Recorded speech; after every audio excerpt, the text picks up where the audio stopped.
여러분 안녕하십니까? 뉴스 더 개벽입니다. 세계 곳곳에서 발생한 개벽 뉴스 전해드립니다. 대만 정부가 자국 반도체 기업 TSMC의 미국 내 투자에 제동을 거는 새로운 규제 방침을 예고하며 반도체 패권을 둘러싼 미국과 대만 간 갈등이 새로운 국면에 접어들고 있습니다. 대만 경제부는 최근 개정된 산업혁신조례의 하위 규정을 통해 TSMC의 미국 투자를 제한할 수 있는 방안을 검토 중이라고 밝혔습니다. 이와 관련해 경제부 관계자는 TSMC가 미국의 첨단 공정 기술을 그대로 가져가면 대만의 국가 존립 자체가 위협받을 수 있다고 밝혔습니다. TSMC는 2022년 기준으로 대만 GDP의 7.9%, 전체 수출의 12.5%를 차지할 정도로 핵심 산업입니다. 국민들 사이에서는 호국 신산이라 불리며 대만의 안보와 정체성을 상징하는 기업으로 여겨지고 있습니다. 이번 규정 개정안의 핵심은 N1 규정입니다. 최첨단 공정은 대만 내에서만 생산하고 그보다 한 세대 낮은 공정만 해외 공장에 허용하겠다는 방침입니다. 이에 따라 미국 애리조나주에 건설 중인 TSMC 공장에서는 최첨단 3나노미터 기술 대신 5나노 이상 9세대 기술만 생산될 가능성이 커졌습니다. 또한 대만 정부는 해외 투자 승인 기준 금액을 15억 대만 달러에서 30억 대만 달러로 상향하고 특정 국가 및 기술에 대한 사전 승인 조항을 신설하는 방안도 함께 추진 중입니다. 미국은 반도체 공급망 안정과 안보를 이유로 TSMC 유치에 총력을 기울여 왔습니다. 하지만 대만의 이 같은 조치는 미국의 기술 주도권 확보 계획에 큰 타격이 될 수 있다는 분석입니다. 미국 반도체 산업협회 관계자는 미국이 원하는 것은 최첨단 기술이지 한 세대 뒤처진 기술이 아니다라며 우려를 나타냈습니다.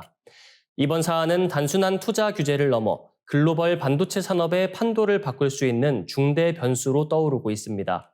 대만과 미국 간 기술 줄다리기가 어떤 결과를 낳을지 전 세계가 주목하고 있습니다. 북한이 최근 진수한 신형 5,000톤급 구축함 최연함에 러시아산 무기로 추정되는 무장체계가 장착돼 있는 것으로 나타났습니다. 우크라이나 군사 전문 매체 밀리타르니는 4월 27일 일본 군사 블로거 타라오구의 분석을 인용해 이같이 보도했습니다. 타라오구는 소셜미디어 X에 게시한 사진 분석을 통해 최연함에 탑재된 미사일 중 일부가 러시아의 91RE-1 대잠 미사일과 유사하다고 주장했습니다. 이 미사일은 아트베트 체계의 일환으로 핵 잠수함 등 현대식 잠수함을 목표로 개발된 정밀 무기입니다. 533mm 어뢰 발사관을 통해 발사되며 북한 함정 양측에 해당관이 식별된다는 설명입니다. 준비 시간은 불과 10초에 불과하고 단일 목표에 최대 4발을 동시 사격할 수 있는 위협적 성능을 보유하고 있습니다. 이 외에도 최연함에는 러시아 방공체계로 알려진 판치르-M 또는 M2와 유사한 무기도 장착된 정황이 포착됐습니다. 이는 저고도 항공기 및 소형 드론을 요격할 수 있는 미사일과 함포 복합 방어 체계로 러시아의 지상 기반 판치르-S의 함정용 개량형입니다. 다만 전문가들은 안테나 구조가 약간 다르다는 점에서 북한산 모조품일 가능성과 함께 러시아가 직접 제공했을 가능성도 배제하지 않고 있습니다. 이는 북한의 우크라이나 전쟁 관련 군사 지원에 대한 러시아의 보상일 수 있다는 분석도 나옵니다. 최연함은 2024년 4월 25일 조선인민혁명군 창건기념일에 남포조선소에서 김정은 국무위원장이 참석한 가운데 진수식을 가졌으며 한 명은 김일성의 측근이자 최룡해 상임위원장의 부친 이름에서 유래했습니다. 이 구축함은 총 74기의 수직 발사대를 갖춰 동급 함정 중에서도 상당한 무장 능력을 자랑하며 127mm 자동 함포와 소련제 AK-230 및 AK-360을 모방한 근거리 대공방어 무기도 탑재돼 있습니다. 센서 및 레이더 장비 측면에서는 능동 위상 배열 레이더를 기반으로 한 사면 패널 안테나와 미사일 유도를 위한 레이더가 선수와 선미에 배치되어 있으며 러시아의 토르 대공 시스템과 유사한 방식이라는 평가도 제기됩니다. 또한 주요 안테나 기둥 주변에 정체불명의 전자전 장비가 장착된 사실도 확인돼 전자전 능력까지 고려한 복합 전투 플랫폼이라는 분석이 뒤따르고 있습니다. 북한의 이번 구축함 공개는 단순한 해군 전력 강화뿐만 아니라 러시아와의 무기 협력 가능성, 그리고 서방의 제재망을 우회한 첨단 군사기술 획득이라는 점에서 주목됩니다. 또한 향후 이 함정이 한반도 안보 지형에 어떤 파장을 미칠지 긴장의 시선이 집중되고 있습니다. 이스라엘이 가자지구 완전 점령을 목표로 군사작전을 확대하기로 했습니다. 무기한 점령 방침이 공식화된 것은 이번이 처음입니다. 5일 AP통신 등 외신에 따르면 베냐민 네타냐후 총리가 주재한 내각회의에서 작전명 기드온에 전찰한 새 작전 계획이 만장일치로 의결됐습니다. 기드온은 성경에 나오는 이스라엘의 고대 영웅으로 이스라엘을 침략한 외적을 물리친 지도자입니다. 해당 계획엔 이스라엘군이 가자 점령지를 확대하고 이곳에 무기한 주둔한다는 내용이 담겼습니다. 이를 위해 예비군 수만 명을 소집해 투입할 예정입니다. 이스라엘군은 현재 가자 지구의 약 50%를 점령한 상태이며 나머지 지역에 대해서도 군사작전을 확대한다는 방침입니다. 이번 계획에는 예비군 수만 명을 추가 소집해 전선에 투입하고 하마스 괴멸과 인질 구출을 목표로 가자 전역을 통제한다는 전략이 담겨 있습니다. 네타냐후 총리는 전쟁의 목표를 달성하기 위해 필요한 모든 조치를 취하겠다고 밝혔습니다. 이로 인해 현재 억류 중인 이스라엘 인질 24명의 안전에 대한 우려가 커지고 있습니다. 이스라엘은 또 가자지구 주민의 자발적 이주를 유도하기 위해 여러 국가와 접촉 중인 것으로 알려졌습니다. 이는 트럼프 대통령이 제안한 가자 휴양지 개발 구상과 맞물리며 점령 명분을 강화하려는 전략으로 풀이됩니다. 가자 봉쇄도 계속됩니다. 3월부터 석 달째 전면 중단된 구호품 반입은 이날 회의에서 적절한 시기까지 재개하지 않겠다고 결정돼 사실상 무기한 연장됐습니다. 하마스에 대한 최후 통첩도 나왔습니다.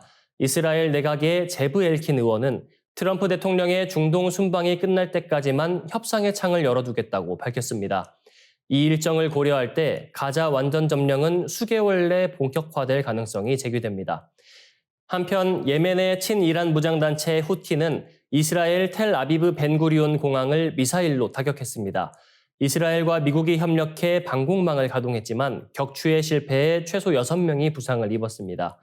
후티는 앞으로도 공중 봉쇄를 경고하며 이스라엘의 군사 행동 확대에 대한 보복을 예고했습니다.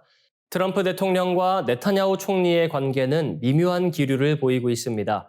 이스라엘 현지 언론은 네타냐후 총리가 사석에서 트럼프 대통령의 중동 정책에 불만을 표출했다고 전했습니다. 특히 트럼프 대통령이 최근 이란과 핵 협상을 추진하며 이스라엘의 공습 계획을 저지한 데 대해 불쾌감을 느끼고 있는 것으로 알려졌습니다. 트럼프 대통령은 이란 핵 협상 타결을 외교적 성과로 내세우려는 입장입니다. 이를 위해 이스라엘과는 일정 거리를 두는 모습을 보이고 있습니다. 가자 지구를 둘러싼 군사 외교적 셈법이 중동 전역에 새로운 긴장을 불러오고 있습니다. 트럼프 대통령의 중동 순방 이후 이스라엘의 본격적인 행동이 시작될지가 주목됩니다. 대한민국이 인구 4천만 명 이상 국가 중에서 어린이 비중이 가장 낮은 국가로 나타났습니다. 일본 총무성이 5일 발표한 유엔 세계인구 추계에 따르면 2023년 기준 한국의 0세에서 14세 유소년 인구 비율은 10.6%로 집계됐습니다. 이는 인구 4천만 명 이상 37개국 가운데 가장 낮은 수치입니다. 저출산과 고령화로 잘 알려진 일본은 11.4%로 한국보다 더 높은 수치를 보였습니다. 한국은 2020년을 기점으로 일본보다 어린이 비중이 낮아지며 세계 최저 수준에 진입했습니다. 일본 다음으로는 이탈리아가 11.9%, 스페인이 12.9%, 독일이 13.9% 순으로 나타났습니다. 한국의 인구 구조는 더욱 심각해지고 있습니다. 국가 통계 포털에 따르면 올해 유소년 비율은 10.2%, 내년엔 9.7%까지 떨어질 것으로 전망되고 있습니다. 2월 주민등록 기준으로는 어린이 인구가 542만 8천 명으로 전체 인구의 10.6%를 차지하고 있습니다. 한편 일본에서도 어린이 인구는 계속 줄고 있습니다. 올해 4월 1일 기준 일본의 15세 미만 어린이 수는 1,366만 명으로 전년 대비 35만 명 감소했습니다. 이는 1950년 통계 집계 이래 처음으로 1,300만 명대로 내려앉은 수치입니다. 전체 인구 1억 2,340만 명 중 어린이 비율은 11.1%로 10명 중 1명 수준을 겨우 유지하고 있습니다. 일본의 어린이 비율은 1950년 35.4%에서 시작해 1970년대엔 20%대, 1990년대부터는 10%대로 줄었고 최근엔 두 자릿수 붕괴 위기에 처했습니다. 2차 베이비붐 시기에 잠시 반등했지만 1975년 이후 감소세를 멈추지 못하고 있습니다. 연령별로 보면 나이가 낮을수록 인구 절벽이 더욱 뚜렷합니다. 3세에서 5세는 전체 인구의 2%, 6세에서 8세는 2.3%, 9세에서 11세는 2.4%, 12세에서 14세는 2.5%에 불과했습니다. 지역별로는 오키나와가 15.8%로 가장 높았고 아키타현은 8.8%로 가장 낮았습니다. 한국과 일본 두 나라 모두 미래 세대의 급감이라는 심각한 구조적 위기에 직면해 있습니다. 인구 감소가 국가 존립의 기반을 위협하고 있는 가운데 저출산 해법 마련이 그 어느 때보다 절실한 상황입니다.